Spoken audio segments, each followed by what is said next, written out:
Radiyo ry'Amerika ivugira Washington DC mu Kirundi no mu Kinyarwanda. Mu Burundi mutwumvira ku mirongo migufi shortwave kuri metero 19 na metero 22. Mu Rwanda mudukurikira kuri FM 88 n'ibice bitatu no kuri FM 104 n'ibice bitatu.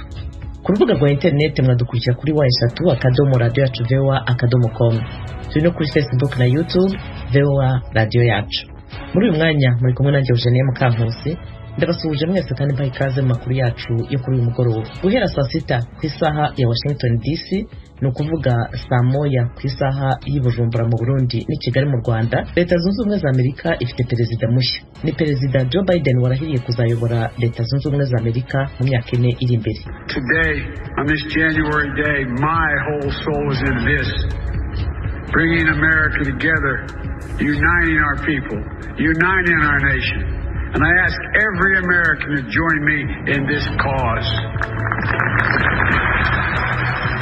Uwo ni Perezida mushya wa Amerika Joe Biden arahirira kuyobora igihugu. Abayobozi ku isi barahiriye kandi barasezeranya gukorana birambuye na Perezida Joe Biden. Impunzi z'abarundi mu nkambi ya Rusenda muri Repubulika ya Demokarasi ya Kongo zo zirifuza ko Perezida Biden yazongera umubare w'impunzi zigana muri Amerika. Zumvikanisha ko igihugu zirimo kirangwamo umutekano muke. Aya makuru hamwe n'ayandi twabateguriye ni mukanya nimujye kure. Yacu turahera kwavugwa hirya no hino ku isi. Ku isaha ya saa moya z'umugoroba mu Rwanda no mu Burundi, saa 6 z'amanywa inaha i Washington DC, Perezida mushya wa Amerika Joe Biden yarahiriye kuyobora igihugu. Nibyo Thomas Kamirindi atubwira. Ubusanzwe kuva mu gitondo cya kare abaturage baba buzuye ari ibihumbi n'ibihumbi imbere y'inteko ishinga amategeko ya Leta Zunze Ubumwe za Amerika, aho umukuru w'igihugu arahirira. Ubu noneho nta numwe uhari. Abayobozi babo babagiriye inama yo kuguma mu rugo no gukurikira imihango gusa kuri televiziyo n'imbuga nkoranyambaga.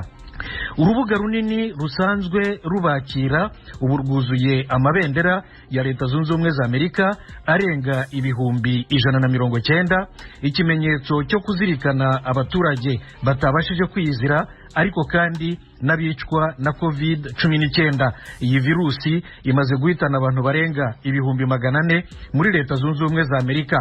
Joe Biden yasezeranyije igihugu ko ahita atangira gufata ibyemezo akimara kurahira. Ati nta segonda n'imwe dufite yo guta kandi twugarije n'ibibazo by'ingutu. Nk'uko ikipe ye yabitangaje, icyambere bakora bakimara kurahira, Biden na Kamala Harris vice president we barabanza kujya gushyira indabo kumva y'umusirikare utazwi mu irimbi ry'igihugu ry'ahitwa Arlington mu nkengero za Washington DC. Nyuma yaho Perezida Biden arashyira umukono ku byemezo byo gusubiza Amerika muri OMS, ishami ry'umuryango w'abibumbye ryita ku buzima, no gusubiza Amerika mu masezerano y'i Paris yo kurwanya imihindagurikire y'ibihe. Araca kandi iteka risubizaho uburenganzira bw'abimukira n'irindi ribwiriza abaturage ba Leta Zunze Ubumwe za Amerika kwambara udupfukamunwa n'amazuru. Abakuru b'ibihugu mu mpande z'isi baravuga iki kwirahira rya Joe Biden nk'umuyobozi wa Leta Zunze Ubumwe za Amerika? Turabibwirwa na Fidel Nyongabo. Umushikiranganje wa mbere w'Ubwongereza Boris Johnson avugira mu nama nshingamateka yamenyesheje ko yiteguriye gukorana na Biden hamwe na leta yiwe gukomeza gukorana hagati y'ibihugu byabo no gukorana ku bibazo nyamukuru basangiye, harimo guhangana n'ihindagurika ry'ibihe, ikiza ca COVID-19 hamwe no gukomeza umutekano hagati ya Amerika n'Uburaya. Umuyobozi mukuru w'urwego nyobozi bw'umuryango w'ibihugu by'Uburaya Ursula von der Leyen mu butumwa kuri Twitter yatangaje ko Amerika yagarutse mu muryango w'amakungu ko Uburaya bwiteguriye gusubira gukorana nayo. Amenyesha ko yiteguriye gukorana na Joe Biden. Perezida w'igihugu cy'Ubudagi Frank Walter Steinmeier mu butumwa kuri video yatangaje ko uno munsi ari umunsi wa demokarasi muri Amerika. Navuga ko Amerika yaciye mu bibazo bikomeye bitari bike, yamara yaruhiye kwerekana ingufu zayo. Amenyesha ko naho habaye twigoro cyo gusenyura inzego z'igihugu, abakozi bajejwe amatora babura amatari, abajejwe isata cy'ubutungane n'abagize inama nshinga amateka na nkenguza amateka y'igihugu berekanye ingufu zabo. Frank Walter Steinmeier avuga ko anezerewe cyane uyu munsi kubona Joe Biden arahira mu mabanga ya perezida. Amenyesha ko abantu batari bake mu gihugu ciwe basangiye umunezero. Umushikiranganje wa mbere w'igihugu ca Espagne Pedro Sanchez yatangaje ko intsinzi mu matora ya Joe Biden ari intsinzi ya demokrasi.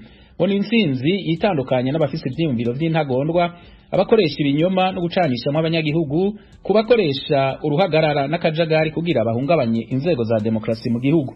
Umushikiranganji wa mbere w'Ubutaliyano Giuseppe Conte mu ijambo yashikirije mu nama nshingamateka no musi wa kabiri yavuze ko biteze ibintu vyiza ku ntwaro ya Joe Biden. Amenyesha ko bazotangura gukorana buno nyene. Avuga ko basanga imigambi ikomeye irimwo gukorana neza n'amakungu, guhangana n'ihindagurika ry'ibihe no kudakumira umuntu n'umwe. Umuvugizi w'ibiro vya perezida w'Uburusiya Dmitry Peskov mu kiganiro yahaye abamenyeshamakuru yavuze ko Uburusiya na perezida Vladimir Putin biteguriye kongereza ikiringo c'amasezerano mashasha ajejwe kugabanya ibigwanisho ruhonyanganda. Avuga ko niyo Amerika yerekana ugushaka kwayo kuvyerekeye kubungabunga ayo masezerano bazovyakira neza. Donald Trump wari perezida wa Leta Zunze Ubumwe za Amerika yerekeje muri leta ya Florida avuye mu mujyi wa Washington DC nyuma y'uko acyuye igihe. Iyi nkuru murayigezwaho na Fidel Nyongabo. Donald Trump yuriye indege itwara abaperezida ba Amerika Air Force One ubwa nyuma mu mabanga ya perezida mu gitondo cy'uno musi wa gatatu. Yateye agana muri leta ya Florida inyuma yo arangije ikiringo c'imyaka 4 mu mabanga y'umukuru w'igihugu. Igihe yari kava mu biro vyiwe Maison Blanche mu masaha ya kare y'uno musi wa gatatu, yatangaje ko kuba perezida cabaye icyubahiro mu buzima bwiwe. Aho kwitaba ibirori vyo kurahira kwa perezida yatowe Joe Biden nk'uko biba kuba perezida barangije ibiringo vyabo, Trump yagirishije ibirori vyiwe vya vyitabwe n'abatumira 200 mu kibuga c'indege c'igisirikare kigwanira mu kirere ca Amerika ca Joint Base Andrews hanze y'igisagara ca Washington DC. Trump yabwiye abamushigikiye mu butumwa bwo gusezera ko badasezeye ko bazogaruka mu buryo bundi. Hari imbere yuko yurira indege ijejwe kurerura abaperezida ba Amerika Air Force One muri ico kibanza ca gisirikare. Trump yatanze akarorero k'imigambi leta yiwe yaranguye harimwo korohereza kurushiriza ukwivuza kw'abasekombata n'itegeko rishasha rigabanya amatagisi ku banyamerika batari bake. Yifurije leta igiye kumusubirira umugisha n'atavuze Joe Biden mw'izina. Fidel Nyongabo arakomeza tubwira iby'urupfu rwa minisitiri w'ububanyi n'amahanga wa Zimbabwe Sibusiso Moyo wazize COVID-19. Sibusiso Moyo yamenyekanye cyane mu mwaka wa 2017 yatangaza kuri televiziyo ko akuye ku butegetsi President Robert Mugabe. Yari umusirikare mukuru w'intwazangabo w'ipete rya general. Leta ya Zimbabwe yatangaje no musi wa gatatu ko yitavye Imana yitanywe n'ikiza ca COVID-19 afite imyaka 61. Umuvugizi wa President George Charamba yatangaje ko Moyo yasandariye mu bitaro vyo kumugwa mukuru Harare. Yari yagenywe mu mabanga y'umushikiranganje ajejwe imigenderanire inyuma y'uko President Emerson Mnangagwa afashe ubutegetsi ashigikiwe n'igisirikare. Ibitigiri by'abandura umugera wa COVID-19 muri Zimbabwe vyasubiye kwiyongera cyane. Hari ubwoba ko ubwoko bushasha bw'umugera wa COVID-19 bwandukira cyane bwatandukiye ico gihugu buvuye muri Afrika y'Epfo. Leta yatangaje ko iriko irakora ibipimo kugira yemeze ko ubwo bwoko bumaze gushika mu gihugu. Ndajandago zo gukingira ikiza ca COVID-19 leta ya Zimbabwe iraronka. Umubare w'abantu bapfiriye mu mirwano y'amoko muri Darfur muri Sudani uriyongera. Abapfuye bararenga 150. Inkuru mugezwaho na Thomas Kamirindi. Imirwano ya mbere yamaze iminsi 3 mu mpera z'icyumweru gishize hagati yabo mu bwoko bw'aba Masalit nabo mu bwoko bw'Abarabu. Nyuma yayo ejo bundi kuwa mbere indi mirwano yabaye hagati yabo mu bwoko bwitwa Falata n'Abarabu. Yose hamwe yahitanye abantu 159 ikomerekeramo abandi barenga 200. Mwarimu Ismail Ibrahim wigisha muri kaminuza y'i Khartoum umurwa mukuru wa Sudani yasobanuriye ijwi rya Amerika ko ubu bwicanyi bufite imizi mu ntambara zayogoje Darfur kuva mu mwaka w'2003 na politiki wahoze ari umukuru w'igihugu cya Sudani Omar al-Bashir yateranyije amoko y'abirabura n'ay'Abarabu muri Darfur. Bashir byamuviriyemo impapuro zo kumuta muri yombi z'urukiko mpanabyaha mpuzamahanga ruhoraho CPI rumurega genocide, ibyaha by'intambara n'ibyaha byibasiye inyoko muntu. Naho UNAMID umutwe w'ingabo z'amahoro za Loni n'umuryango wa Afrika yunze ubumwe yari yaratabaye Darfur yatangiye kuvayo mu mpera z'ukwezi kwa 12 gushize. Ubushinwa bwatangaje ko minisitiri w'ububanyi n'amahanga wa Leta Zunze Ubumwe za Amerika Mike Pompeo ari umuntu utazi ibyo avuga. Ni nyuma y'uko atangaje ko imigambi y'icyo gihugu ku bayisilamu n'iyindi mitwe ibarirwa ku ntoki mu ntara ya Xinjiang mu burengerazuba bw'igihugu ariho nyabwoko. Inkuru nayo mugezwaho na Fidel Nyongabo. Ubushikiranganji bujejwe imigenderanire bw'Ubushinwa bwatangaje no musi wa gatatu kw'ivyo ari ugutakaza umwanya kubera bitagira ishingiro ko ari ibinyoma vyambaye ubusa bishikirizwa n'abantu bazira Ubushinwa baserukirwa na Mike Pompeo. Umuvugizi ubwo bushikiranganji amenyesha ko Pompeo azwi ko ari umubeshi ko yiyambitse ibara imbere y'amakungu ku binyoma vyambaye ubusa yatangaje ku musi wa kabiri. Abategetsi b'Ubushinwa bavuga ko imigambi ico gihugu mu ntara ya Xinjiang igenewe gukomeza ubutunzi n'umutekano muri ako karere. Ivyatangajwe na Pompeo ntibisaba ko haba ingingo zifatwa buno nyene, yamara leta ya Amerika itegerezwa kuvyisunga mu gufata imigambi yerekeye igihugu c'Ubushinwa. Biri kandi mu ngingo za nyuma leta ya President Trump ivaho kuwa gatatu yafatiye Ubushinwa. Biri kandi mu ngingo za nyuma leta ya President Trump ivaho kuwa gatatu yafatiye Ubushinwa. Barakoze bagenzi bacu batugejejeho amakuru avugwa hirya no hino ku isi. Ni radio Ijwi ry'Amerika mu Kirundi n'Ikinyarwanda i Washington DC. Twibutse ko turi no kuri Facebook na YouTube VOA radio yacu. Radio yacu ni mu ijambo rimwe. Mwakurikira kandi ibiganiro byacu ku rubuga rwa internet kuri wa3.radio.voa.com. Ibiganiro byacu birakomeje. Radio Ijwi ry'Amerika i Washington DC mu Kirundi n'Ikinyarwanda. Uyu munsi amakuru yacu aribanda kuri uyu munsi udasanzwe ku banyamerika ku yimikwa ry'umukuru w'igihugu. Nuko nari babwiye uyu ni umunsi udasanzwe ku banyamerika bimitse umuyobozi mushya mu mwanya muto ushize. Joe Biden n'umutegarugori Kamala barahiriye kuzayobora Leta Zunze Ubumwe za Amerika mu myaka 4 iri imbere nka perezida na vice perezida. Ni umuhango wabereye ku ngoro ishinga amategeko y'Amerika nk'uko bisanzwe. Hari isaa 6 i Washington DC ariyo saa moya ku isaha yo mu Rwanda no mu Burundi. Umuhango wabanjirijwe n'amasengesho, imiryango y'abayobozi bombi bagiyemo hamwe n'abandi bazafatanya kuyobora igihugu. Joe Biden na vice perezida we Kamala Harris barahiye mu muhango wabaye mu buryo budasanzwe kubera icyorezo cya COVID-19. Baraye kandi bonamiye abanyamerika basaga 400,000 bahitanywe n'icyorezo cya virusi ya corona. Joe Biden wabaye perezida wa 46 wa Leta Zunze Ubumwe za Amerika aratangaza ingamba zihamye zo kurwanya icyo cyorezo. Azatanga amadolari angana na tiriyari 1,900,000,000 yo kunganira abaturage bazahajwe n'icyo cyorezo cya virusi ya corona. Inkuru yateguwe n'umunyamakuru Rob Gava w'Ijwi ry'Amerika wigezwaho na Claude Ganza Munyamagana. Abantu ibihumbi babaga bazengurutse ingoro Kongere ya Amerika ikoreramo ntibaza kuhaboneka. Harabahanyanyagije amabendera ibihumbi 200 birashushanya umubare w'abantu bakabaye bahari. Mbere yo kurahira, Biden yatanze ubutumwa buhamagarira abanyamerika gushyira hamwe ngo babone uko bahangana n'icyorezo cya virusi ya corona kimaze guhitana abasaga 400,000 muri iki gihugu n'ingaruka zacyo zahungabanyije bikomeye ubukungu bwa Amerika. Ati, tugomba gukira. Hari ubwo bigorana kwibuka, ariko nibwo buryo bwonyine budufasha gukira. Niyo magambo Biden yavuze mu ijoro ryo kuwa kabiri ubwo we na Kamala Harris bari mu muhango wo kwibuka bahitanwe n'iki cyorezo wabereye ku rwibutso rwitiriwe Lincoln. Hacanwe buji 400 zazengurukijwe urwibutso. Ni ingenzi kwibuka nk'igihugu, niyo mpamvu turi hano. Kuva izuba rirenze kugeza mu rukerera turacana kuri uru rwibutso mu kuzirikana b'iki cyorezo cyadutwaye bose. Aya nandi magambo Biden yahavugiye. Yanijeje abanyamerika guhita ashyira mu ngiro ingamba zihamya kimara kurahira, avuga ko nta n'isegonda akwiye gutakaza mu gihe nk'iki gihugu kiri mu kaga. Kuri uyu wa gatatu, Biden n'umugore we Jill kimwe na Harris n'umugabo we Doug Emhoff babanje kumvira misa kuri katedrali yitiriwe Intumwa Mata i Washington. Mu gihe bari muri ayo masengesho, perezida ucyuye igihe Donald Trump yari amaze gusohoka mu ngoro ya perezida yerekeza mu kiruhuko muri leta ya Florida. Trump abaye perezida wa mbere mu mateka ya Amerika wanze kwitabira umuhango w'irahira ry'umusimbuye kuva mu myaka 150 ishize. Vice Perezida Mike Pence yitabiriye uyu muhango w'irahira rya Biden na Harris kimwe n'abandi bayoboye Amerika nka Barack Obama n'umugore we Michelle, George W. Bush n'umugore we Laura, kimwe na Bill Clinton n'umugore we Hillary Clinton wanabaye minisitiri w'ububanyi n'amahanga. Nyuma y'imihango yo kurahira n'amagambo, biteganyijwe ko Biden na Harris bajya kurambika indabo ku irimbi ry'umusirikare utazwi mu irimbi riri ahitwa Arlington mu nkengero za Washington. Biden wabaye vice perezida wa Obama imyaka 8 arateganya gusinya amategeko teka anyuranye nk'uko byavuzwe n'ushinzwe itangazamakuru Jen Psaki.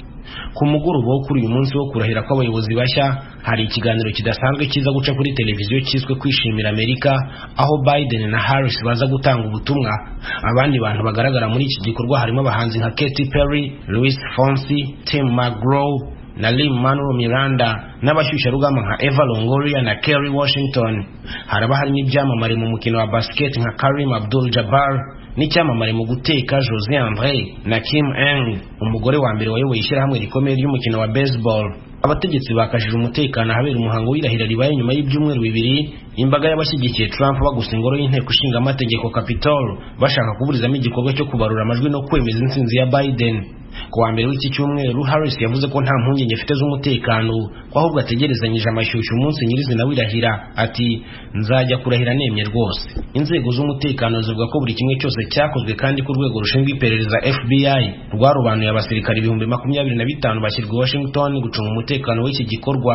Kuri uyu wa kabiri abasirikari 12 birukanwe mu bacunga umutekano w'uyu muhango w'irahira kuko nibura babiri muri bo bagaragaje kutishimira ubuyobozi bushya nk'uko ikinyamakuru The Washington Post kibitangaza. Iki kinyamakuru kivuga ko abandi 10 bo bakuwe ku rutonde ku mpamvu zidafitanye isano n'ubuhezanguni. Ahabereye umuhango w'irahira hazengurukijwe ibizingo bya senyenge bityaye byakoze urukuta rurerure cyane mu buryo butari bwakabayeho mu mihango y'irahira ry'umukuru w'igihugu. Abadepite batoreye kweguza Perezida Trump ku nshuro ya kabiri mu cyumweru gishize bamushinja gushishikariza abaturage kwigomeka. Iburanisha muri Sena kuri ibi birego ntiriratangira. Trump aramutse hamwe n'ibi byaha yababaye perezida wa mbere bagerageje kweguza inshuro ebyiri mu mateka, bikaba byamubuza amahirwe yo kuzongera kwiyamamariza kuyobora Amerika. Murumva radiyo ijwi rya Amerika i Washington DC mu Kirundi n'Ikinyarwanda. Amakuru yacu y'aka kanya aribanda ku irahira rya perezida mushya wa Amerika. Twababwira ko amasaha make mbere y'uko perezida Joe Biden arahira, Donald Trump yasimbuye yavuye mu ngoro ya perezida White House nyuma akurira indege y'umukuru w'igihugu Air Force One. Bwa nyuma yamujyanye muri leta ya Florida aho agiye gutura we n'umuryango we. Ikindi yanze kwitabira umuhango wo kurahira wa Joe Biden wamusimbuye nk'uko byagiye bigenda mu myaka 150 ishize. Abaye perezida wa kane ugize imyitwarire nk'iyo.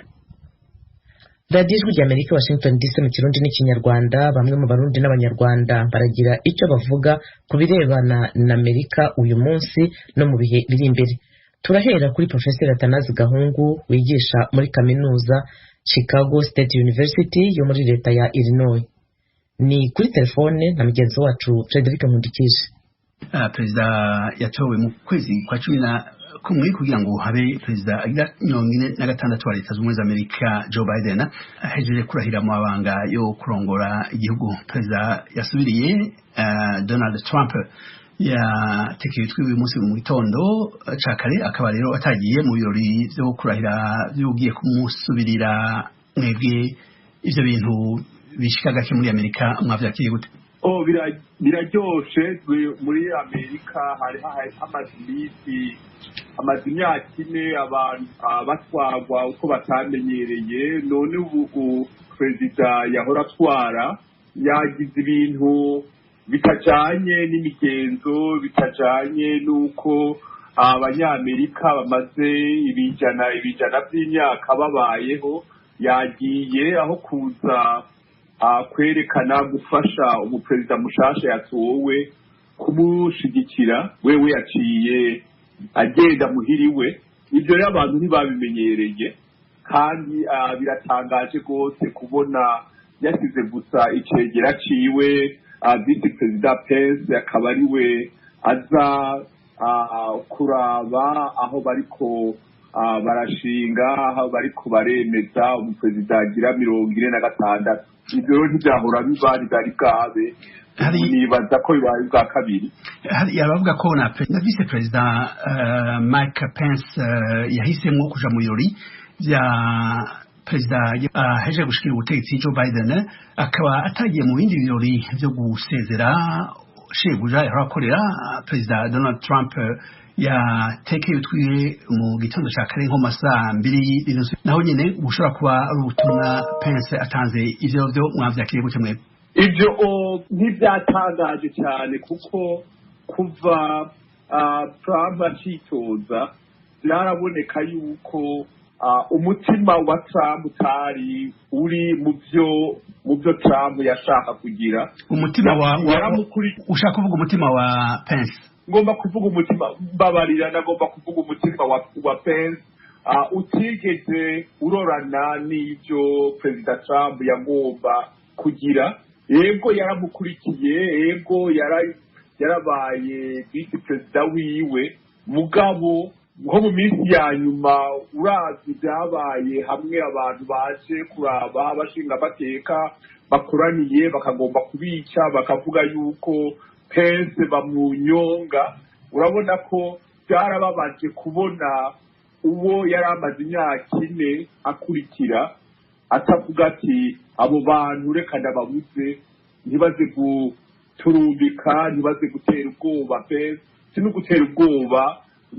Ibyo rero nibaza yuko aribyo byatumye atora kutaza guherekeza umuperezida Trump akemera kuza gushigikira umuperezida mushasha Biden ato.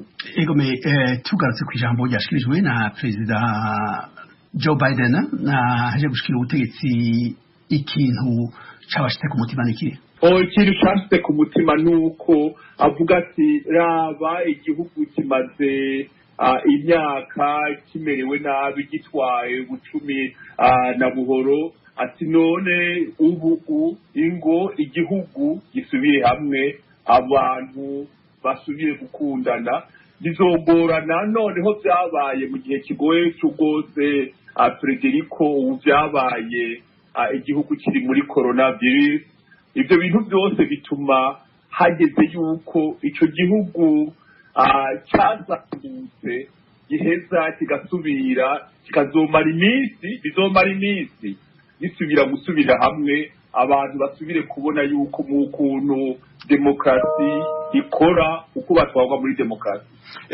Vice perezida wa perezida Joe Biden n'umufasoni Kamala Harris, abantu benshi bavuga ko eka bibaye muri Amerika agatangaza muri iki gihe umwiraburekazi wa mbere eka n'umufasoni aho mwebwe muhavuga kuri bide birakomeye cyane gose kuko uyu mupfasoni Kamala Harris abaye umupfasoni wa mbere va igihugu ca Amerika kibayeho, abaye vice president, abaye pasoni wa mbere mu bapfasoni bose, kandi umupfasoni wa mbere wapfasoni babirabure bose ahawe iryo teka. Biraryoshe rwose, bizofasha abandi bana bose, abandi bantu bafite base wabo nkawe yavukiye muri Jamaica, abandi bose bavukiye hanze baje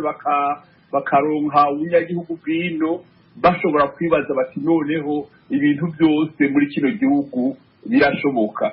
Professor Atanazi Gahungu, ndagushimiye cyane gose ku kanya mwatoye kugira ngo muduhe ikiganiro ku byerekeye umunsi w'imboneka rimwe muri Amerika, umunsi uhambaye cyane gose aho perezida Joe Biden yariko ararahira mu banga yo kurongora igihugu mu kiringo cy'imyaka 4. Murakoze cyane gose. Two kwibutsa ko Biden abaye perezida agira 46 wa leta z'ubumwe za Amerika. Mwakoze Atanazi Gahungu. Urakoze mushira na Federico. Sylvestre Ntibantunganya wabaye perezida w'u Burundi nawe afite icyo avuga kuri Amerika yimitse perezida mushya mu minota mike ishize. Nyakubahwa perezida Sylvestre Ntibantunganya, mwahoze murongoye Burundi, muheje gukurikira ijambo rishikirijwe na perezida Joe Biden ashikira amabanga yiwe yo kurongora leta z'ubumwe za Amerika mu kiringo c'imyaka 4 ikurikira. Iryo jambo ryaranzwe n'amajambo akomeye cyane gose, harimo amajambo y'ubumwe, harimo ibihe bibi Amerika yaciyemwo, eka n'inyishu agiye gusubira kurondera leta z'ubumwe za Amerika. Mu majambo make cyane gose, mu gutangura ijambo ryiwe Joe Biden yavuze ati Amerika igiye gutangura umunsi mushasha, ibihe bishasha. Iryo jambo mwajakiriye gute? Yakiriye fatiye ku bintu bibiri. Cyambere cyo ni bibiraba ikiza cya coronavirus, ubona ko camugaje isi yose, tukaba tuzi ku makuru tugenda tubona hirya no hino namwe gushikiriza ku gihugu cya Amerika cabuze abantu bashika